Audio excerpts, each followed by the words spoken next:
Hey, it's Megan with WTI, and I recently realized that I needed a new mirror for carrying in my purse.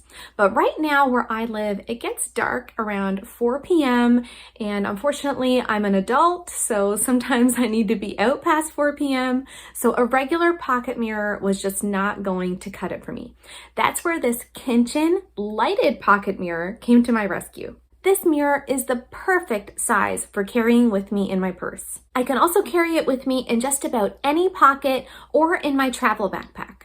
It is great to have with me for checking my makeup when I'm on the go. What's really cool about this mirror is that it has an on and off switch in the back. Instead of always having to fumble in the dark and turn this switch to the on position, you can leave it in the on position, and then when you open the mirror, it automatically lights up.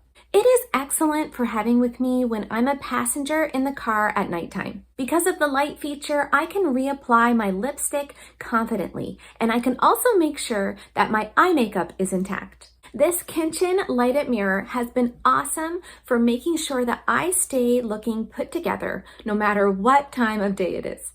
And that's my point of view.